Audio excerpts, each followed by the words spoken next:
Polri menetapkan mantan Kadif Propam Polri Irjen Verdi Sambo sebagai tersangka kasus kematian Nofriansyah Yosua Huta Barat atau Brigadir J. Selain Irjen Verdi Sambo, pihak kepolisian juga menetapkan 3 tersangka lainnya, yakni Barada RE, Bribka RR, serta tersangka KM. Dalam kasus ini, Verdi Sambo memerintah Barada E untuk menembak Brigadir J. Verdi Sambo juga dikenakan pasal 340 subsidiar, pasal 338 Jungto, pasal 55 Jungto, pasal 56 KUHP tentang pembunuhan berencana dengan ancaman maksimal hukuman mati, penjara seumur hidup atau penjara selama-lamanya 20 tahun. Selain hukuman pidana, Polri juga menetapkan penempatan khusus bagi Sambo. Ia juga telah dipindahkan dari jabatan sebagai Kepala Divisi Propam Polri. Selama ini, Verdi Sambo juga ditempatkan di Makobrimob Kelapa II Depok demi kelancaran pemeriksaan. Tidak ditemukan fakta peristiwa tembak-menembak seperti yang dilaporkan awal. Tim khusus menemukan bahwa peristiwa yang terjadi adalah peristiwa penembakan terhadap saudara J yang mengakibatkan saudara J meninggal dunia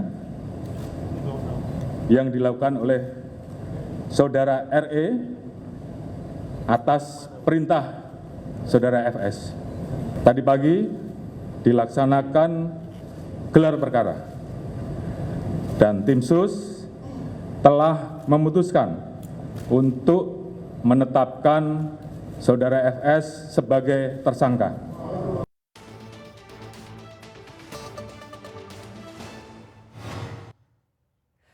Menko Polhukam Mahfud MD memerintahkan Polri agar memberikan perlindungan terhadap Barada E, tersangka penembakan terhadap Brigadir Joshua. Hal itu disampaikan Mahfud menyusul status tersangka baru Irjen Verdi Sambo yang diduga berperan memerintahkan penembakan tersebut. Seperti diketahui, Barada Richard Eliezer Pudihang Lumiu alias Barada E resmi mengajukan diri untuk menjadi Justice Collaborator atau atas kasus dugaan pembunuhan terhadap Brigadir J atau Brigadir Joshua pada Senin 8 Agustus 2022. Berkas pengajuan itu diberikan langsung oleh tim kuasa hukumnya kepada Lembaga Perlindungan Saksi dan Korban (LPSK). Terkait kasus ini, Mahfud menegaskan bahwa pemerintah berharap agar penyelesaian kasus kematian Brigadir Joshua dilakukan secara tegas dan terbuka serta tanpa pandang bulu. Di mimbar ini saya juga sampaikan agar Polri memfasilitasi LPSK untuk memberikan perlindungan kepada Barada agar dia selamat dari penganiayaan, dari racun, atau dari apapun. Sehingga pendampingan dari LPSK itu supaya diatur sedemikian rupa. Agar nanti Barada E bisa sampai ke pengadilan dan memberikan kesaksian apa adanya. Yang mungkin saja kalau dia menerima perintah, itu dia bisa saja bebas. Tetapi pelaku dan instrukturnya itu dalam kasus ini rasanya tidak bisa bebas.